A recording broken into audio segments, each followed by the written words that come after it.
What's up, guys? I am here to review the Superman 2025 movie. For anybody that knows me or has known me for any length of time knows that I'm a huge Superman fan. He's by far my favorite superhero, and I just love everything Superman, everything with an S shield on it, I'm going to be there for. So I wanted to go ahead and give you my take on this new movie, the one by James Gunn. And also, there are going to be spoilers in this particular review, but only after a certain point. It's going to be spoiler free up until then, and I'm going to put the timestamp of when the spoilers start there in the title of the video. So if you don't want spoilers, and I understand, I hate spoilers too, be aware of that. And I am going to give you like 5-10 seconds to be able to go ahead and click away from the video if you happen to be watching or listening to this on any of the venues so that you don't get any spoilers.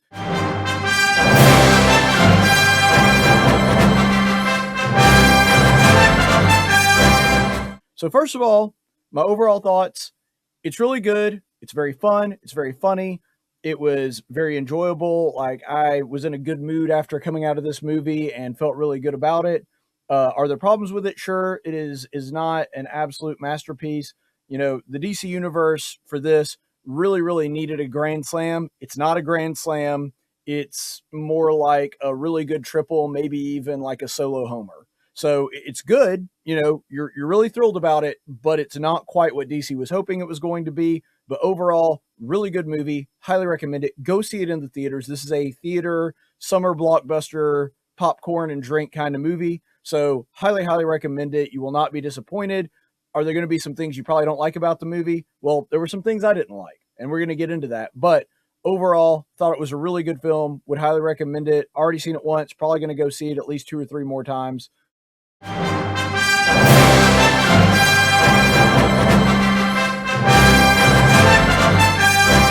First, we're going to get into casting. So the casting is by far the best part of the movie. I don't think that there's really even an argument for that. The casting is just absolutely dead on every single time. There's not a single bad cast in this movie that I could tell. They just nailed it. They nailed the character's looks. They nailed the character's personality. There's some story issues for sure. But as far as like what the characters are and what they feel like their version of the character. David Cornsweet, absolutely awesome as Superman. Just absolutely great as Superman. He's funny. He's got some swagger, which I was really glad to see because in the comics, Superman has some swagger because, you know, he's basically invincible and can lift anything. But he's also like lighthearted and there's a little bit of naivete there. He's got kind of that good guy, but he's also still sort of a country bumpkin. Like in a lot of the old comics and in the old Superman, like the original 1978 Superman and for sure the Lois and Clark TV series, and then subsequently with Smallville, like he's just a down-home country kind of guy. He's a little naive. He's a little too trusting, but that's actually good because that's what Superman is like. He's sort of in that, you know, shucksy doodles kind of thing. He doesn't take himself too seriously. He's not dark or brooding like we saw in Man of Steel, where he's basically just superpowered Batman. He doesn't have any of those things. Like, he feels like Superman, and that's the thing I really wanted to see. Now, I will say this. I think David Cornsweet is a great Clark. There's not a lot of Clark in this movie. He's in Superman suit, or he's with people who know that he's Superman as Clark a lot. So he's not really Clark, but for maybe like 2 or 3 scenes in the entire movie. And what I mean is the Clark persona, where he's like just sort of a dorky nerd. What is there is really good. Like, it fits with the Clark Kent mold. It's just you don't see a lot of it. Rachel Brosnahan, or however you say her name, Brosnahan. I don't know how to pronounce her last name, but whether I do or not, she's a fantastic Lois Lane. In fact, she might be my favorite part of this movie.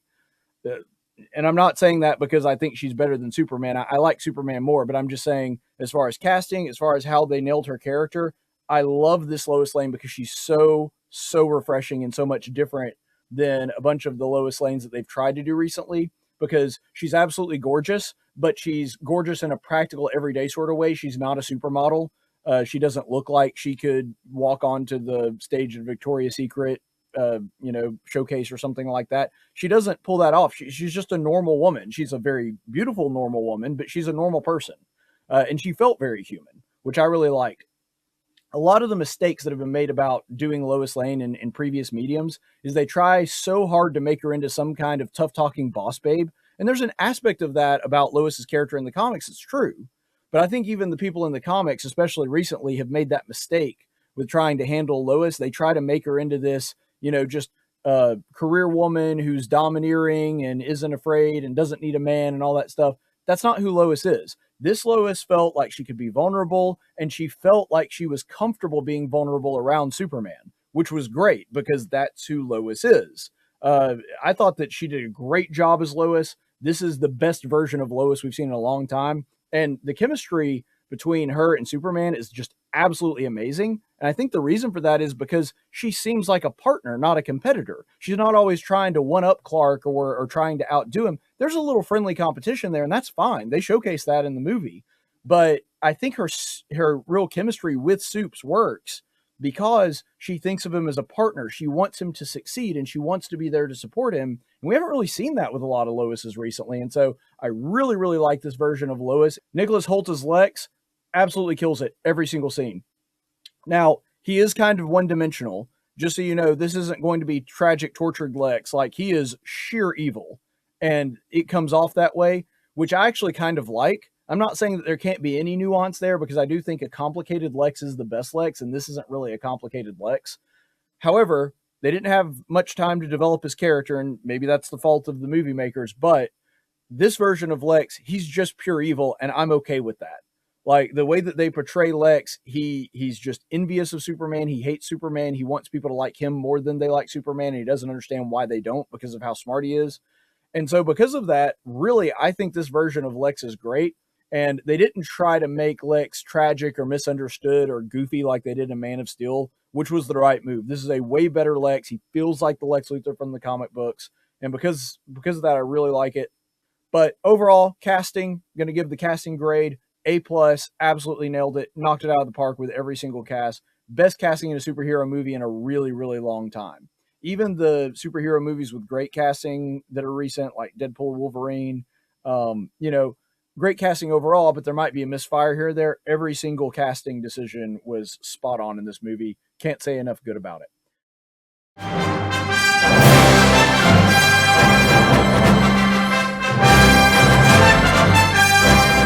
When it comes to cinematics,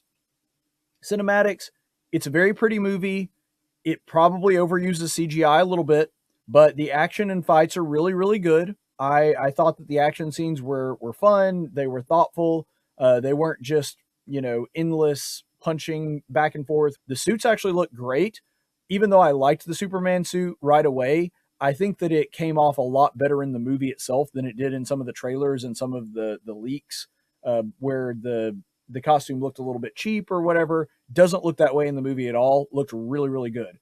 Set design, when it comes to the cinematics. Set design is fantastic. Every single thing that I saw was good, with the sole exception of the Kent Ranch. The Kent Ranch looks stupid. It looks like they live in a shoebox house, and there's no barn. It doesn't really look like a cattle field. And keep in mind, I have an ag degree, and I was raised by an ag teacher. I've been on a lot of farms. I'm sorry, it doesn't look like a farm. It looks like a small operation with like maybe 10 head of cattle at the absolute most, where they're more hobby farmers than that being their full-time job. I'm sorry, it doesn't look like the Kent Ranch. The Smallville Kent Ranch, that actually makes you think that these people have lived here for generations, which is part of the Superman mythos too, that the farm has been in Clark's family for 3 or 4 generations, that this is something that they've built generationally, and Clark is the inheritor of that. And there's a big farmhouse, and there's a lot of land and a lot of acres. I'm sorry, I don't see how anybody could live off of the income that's generated from a tiny little farm like that. And it didn't even really look like Kansas.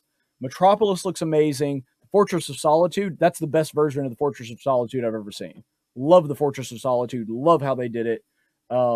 Everything in it was good except for the Kent Ranch. So that's my only gripe, but other than that, really good.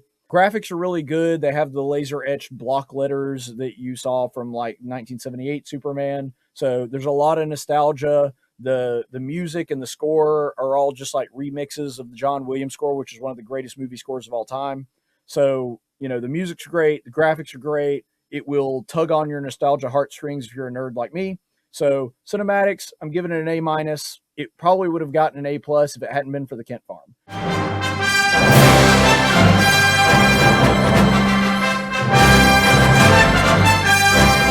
Okay, so the story. The story is where we start running into some trouble. And I will say this, I still liked the story. I thought it was good, but I thought it was good for what it is. And I am kind of grading on a curve here. Here's why. If you came into this movie wanting it to look like previous Superman movies or even like Superman Cinematic Universe movies, you're probably going to be disappointed. But because I heard ahead of time that it drew a lot of inspiration from All-Star Superman, which if you've never read that graphic novel, it's really, really good. It's one of my favorite Superman stories, but it's very episodic. And because of that, it's jumping around an awful lot. And it really leans into sort of the quirky weirdness of Superman. Like at one point, he's fighting a planet destroying alien. Again, this is the All-Star Superman, not the movie. And then the next minute, he's trying to save people from a natural disaster. And then he's having a arm wrestling match with Samson, like just crazy weird stuff. And that's kind of what especially the early Superman comics were like. And so it really leaned into that quirkiness and that weirdness, which I loved. And because of that, I think that I was more immune to the sort of ADD nature of the story. But because I knew that and I knew that going in, I really liked it. It does emphasize Superman's overpowered nature, but then it also goes out of its way to have him get beaten by people. So that's a really weird thing. So it will emphasize, and again, I don't want to give away any spoilers yet. It will emphasize like how overpowered this dude is by keeping a building from collapsing to literally save like a squirrel. That's a thing that actually happens in the movie. But he's also constantly getting his hat handed to him by different people, and he does get beat up a lot in this movie, which is not a terrible thing. I mean, he is fighting people that are, relatively on his power level, but it is kind of a tonal shift where you're like, oh, he's powerful enough to effortlessly lift a building to save one person, but then he just gets beat up and it's not even really that hard to do it. So there is a little bit of an inconsistency there, and that did bother me, but it's not a huge deal. The way he does get out of scrapes or situations, typically it's fun and creative. It's not just dumb. He comes up with a unique way to solve his problems, which I like. I like the fact that the resolution to those issues feel natural and they feel like something Superman came up with. It's often very cartoonish and playful, which again, that just kind of fits the tone of the movie. And so because of that, I'm fine with it. The drawback of all that is there is very little depth. You don't get a ton of character development. The characters are pretty much exactly the same people at the end of the movie that they were at the beginning of the movie. And there's not a lot of emotional punch at the end like there is with All-Star Superman, where you have really dramatic things and it emphasizes Superman's nobility in a lot of ways and the kind of person that he is. But overall, the story is not perfect. And I'm going to point out some of the more unperfect things about it when we get into the spoilers. But it's still pretty good for what it is. And I still liked it. If you go in expecting a grand epic, you're probably going to be a little bit let down. If you go in expecting a fun, quirky superhero movie, you're probably going to like it quite a bit. So overall, I think that this was the hardest part of the review to do, but I think that's going to leave me with putting the story at a B-.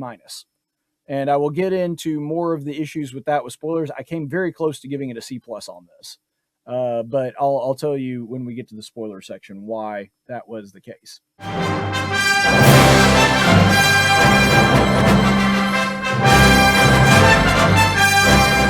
All right, now we're going to get into the politics of it. And I know that there were a lot of people saying that it's woke, and because of some of the comments by the director's brother, who's actually in the movie as Maxwell Lord, talking about it, saying it's an uber woke movie and it's just trying to shove a political narrative down your throat. It's not. I bring you good tidings of great joy. Do not be afraid. None of that is true. It's not woke, and if you think it is, I think you're way overthinking this movie, frankly. The illegal immigration thing is one thing people brought up. I think trying to say that this is about illegal immigration is a massive stretch because, one, I think the Babylon Bee probably put it best. They said that James Gunn makes a movie about importing morally upright white people who speak perfect English. And that's kind of the joke, right? They're talking about him like, oh, he's an illegal immigrant. Really? Because he looks like everybody else and he talks like everybody else and he was raised here and doesn't know any other country. Superman didn't really assimilate. He didn't even need to assimilate because he was raised as an American. And he's also a refugee in the truest sense of the word. It's not even that he was afraid to go back to his home planet. His home planet didn't exist anymore. And so, like, if you're trying to make a point about illegal immigration with the Superman story, I'm sorry, that's a massive stretch, and the it just doesn't parallel at all. And I think there was one line in the movie where they tried to take a jab at it, where they arrest Superman and basically tell him, "Well, you're an alien now, so you don't have rights," or something like that. Um, I'm sorry, that doesn't fit. First of all, Superman is an American citizen by that point in his life. I mean, he has an alter ego and he is a citizen of the United States of America and the state of Kansas or Delaware, I guess, if he changed it to when he moved to Metropolis. But whatever. The point is, he would have been a citizen at that point. None of their argument makes sense if that's the thing you're trying to take from it. And then Superman is actually what an immigrant is supposed to be. And that's the thing that I think is so funny about it. If every immigrant were Superman, we'd be fine with it. I don't even mean literally Superman in the sense that they have superpowers and are named Clark Kent. What I mean is an immigrant that comes to this country, does it the legal way, assimilates into the culture and adopts the culture and loves the culture and even goes out of his way to bring truth, justice, in the American way to the rest of the world. That's actually what an immigrant should be. They should love the country that they're immigrating to. They should want to assimilate to that country and want to be part of that community. And if that were the case, then Superman's like the poster child for what immigration is actually supposed to do and how it's going to be primarily people that benefit the country and love the country and want to make the country better when they get here. So as far as that goes, like, if that is the point you're trying to make with this movie, you completely missed the ball and actually shot your own argument in the foot if that's what you're trying to do. They tried to also make some kind of weird thing with the Israel-Gaza or Russia-Ukraine thing for the two countries that are at war. They tried to say, well, that's a statement on Israel versus Gaza or Russia and Ukraine. I'm sorry, it doesn't fit at all. It doesn't really fit either of those two things. First of all, Israel does not want to kill Arabs, and it actively gave up control of the land. So the idea that they're like this country trying to just take over their territory, I don't see the validity of that. There's also no mention of terrorism. Gaza is not a sovereign foreign power or a formal nation. So again, it doesn't fit this scenario at all. Ukraine is an American ally and substantially more advanced than the country that Superman helps. So it doesn't fit that one either. They did downplay Superman's Americanism and the fact that he's uniquely American, which is sad. But that's not wokeness. That's more just like not leaning into an aspect of the character. So ultimately, no wokeness detected. Go see it. It's fine. If you're worried about that or that was the thing that was going to keep you from seeing it, don't let that keep you from seeing it. It's not strongly American either, or it's certainly not as American as I would have made it. Maybe I would have gone over the top on that. I don't know. But the point is, it's not woke. If you're worried about that, stop worrying about it.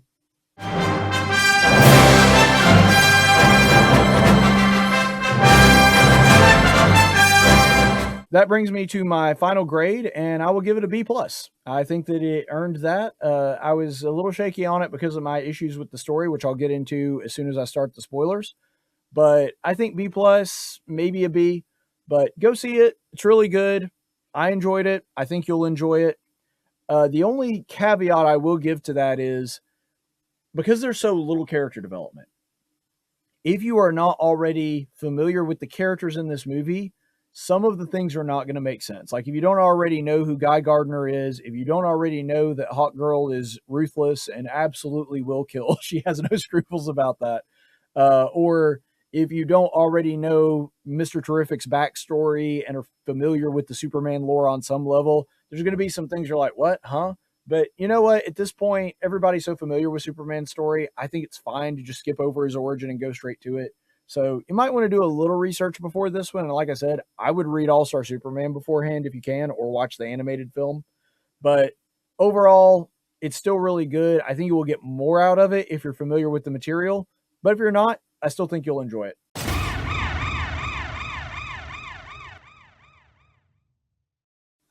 All right, so spoilers.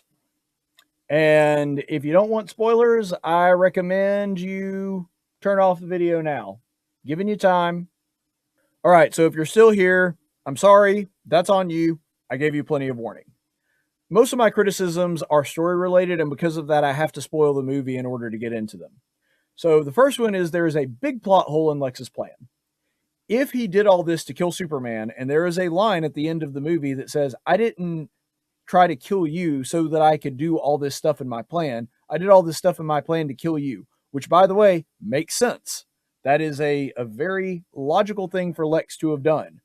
The question is, if that was actually his plan, that makes a whole bunch of things that happened earlier in the movie not make sense. If his whole goal was to kill Superman at any cost, he had multiple opportunities to do so. There's one point where he has him over a barrel with Ultraman attacking him, but he just kind of backs off. And then there's another one where he has him literally in a jail cell with a bunch of kryptonite and very easily could have killed him and chooses not to. So again, if killing Superman was the goal, which makes sense, why did he not kill Superman when he had at least 2 opportunities to do so beforehand? That makes no sense. They could have fixed that with like 2 lines of dialogue. All he would have had to have said after saying the thing about he did all this to kill him, literally all he would have had to have said to fix that is to afterwards say, it wasn't enough for me to kill you, I had to make them hate you.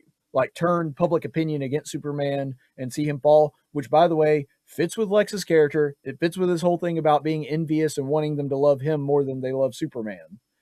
And that would have completely fixed that plot hole. So I don't know why they didn't do something like that, but there it is. My other issue I have is with Ma and Pa Kent. So first of all, they're just kind of there. They're almost accessories, and they're not really instrumental to the story. There's one scene with Superman and Jonathan Kent, and it's in the trailer, so you've already seen it. And one of the strangest things, and I do not understand this, and maybe this is just a point of contention for me because I'm Southern, they have Southern accents. They sound like they're from Mississippi. They're not from Mississippi. They're from Kansas. They're out on a farm in Kansas. Maybe this is just a Hollywood thing where they think anybody not from New York or LA sounds like they're from Slap Out, Alabama. I don't know. But they have very thick, very fake Southern accents, which makes no sense considering they live in Kansas. When it comes to Pa Kent, he has this line in the movie where he says, it's not a parent's job to tell their child what to do. Yeah, it is. Like, I'm not saying that you need to be a helicopter parent or dictate every aspect of their life, but there is some direction that you're supposed to give your kid when it comes to that. And that's the thing that bothers me the most about it, because for the Ma and Pa Kent characters to work, you have to instill in the audience that these are the people that raised Superman to make him the person that he is today. And I didn't believe that in this movie. I don't believe that the two people, the way that they're portrayed, are the two people that raised the last son of Krypton to be as good and virtuous and noble as he is. I just don't believe it. And because I don't believe it, it completely takes me out of the movie every time they're on screen. Also, Millie Alcock as Supergirl, she's only in the last few minutes of the film. She looks amazing in the suit. She looks just like Supergirl is supposed to. I absolutely hate her portrayal, and every second about it was just absolute dreck. Like, when it comes to she's just drunk party girl Supergirl, I have no desire to see that.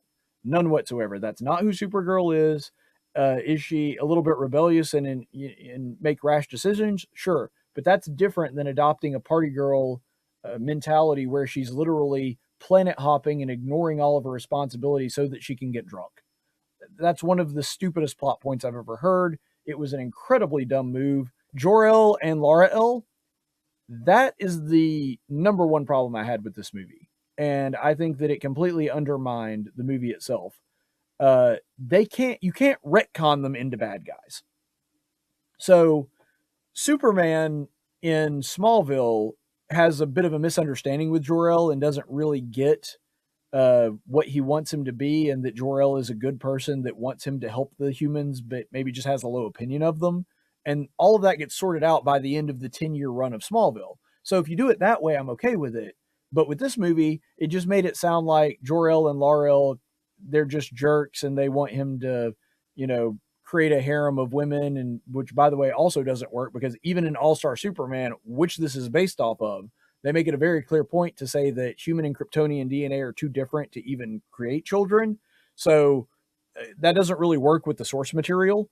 But even if it had, and you ignore that, just retconning Jor-El and Lara-El to be evil people who wanted Clark to be a dictator and rule them with no mercy and kill everybody that disagreed with them, I'm sorry, that left a horribly bad taste in my mouth. They left themselves no room to correct it, at least not that I saw. I think they should try to correct it and sort of retcon it, but that's going to be hard to do with the way that they portrayed it. I think that this is an incredibly bad taste. I absolutely hated it. I thought it was the worst part of the movie, and it was an incredibly dumb idea. The movie overall is good, but that needs to get fixed, and it needs to get fixed fast. Um, I think what they were trying to do is that this is some kind of stupid moral relativist crap, especially with the harem thing, because the thing you have to understand about the Superman mythos is when you break it down, Superman is meant to represent Jesus, and he has a just like Jesus, he has an earthly parentage and a heavenly parentage. And that's why, Jonathan Kent usually dies before you see him come into his own as Superman. It's because that fits with the Jesus story. And I could go into all the ways that there's parallels in that. But the main point is Jor-El, who represents Jehovah or Yahweh in the Hebrew. Jor-El is the guiding light that sends him to Earth on a mission. That's part of the mythos. And you can't just retcon God into being a bad guy. I think that that's what they were trying to do. Like, do I think that they thought that deep into it and that Jor-El is supposed to be a representation of God? Probably not. But considering that James Gunn is known for being irreverent and he destroyed the most reverent, respected figure in the Superman mythos besides Superman himself, I think that that's probably just a side effect of his worldview because nobody ever rises above their worldview. It's baked into the cake. That's where they are. I really, really hated it. This was the worst part of the movie for me. And if they had just fixed that, this movie probably climbs up to like an A- or an A for me. So I don't know. I really, really, really left a bad taste in my mouth.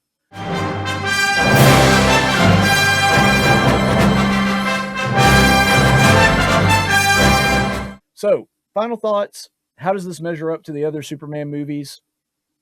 It feels way more like Superman than Man of Steel. Man of Steel felt like Batman with Superman's body. He was dark, he was brooding, he's a tortured soul, he's constantly self-doubting. This Superman, he's cocky, he knows what he's about, he's confident in who he is. Doesn't mean that he never has any internal turmoil or struggle, and we see a little bit of that. That's fine. But he knows who he is, and that's who Superman is. That's true to the character. He did have a hard time emphasizing Superman's nobility and self-sacrifice in some aspects. I would have liked to have seen that more, but they certainly didn't undercut it. And they certainly didn't make it to where, Man of Steel made this mistake. Even though I liked Man of Steel, I didn't think it was a bad movie. But Man of Steel made the mistake of not emphasizing his nobility and not really making him all that likable either. They make the Superman very likable and very endearing. They didn't amp up the self-sacrifice and the willingness to do whatever it takes that really makes makes him go from a good character to an amazing character.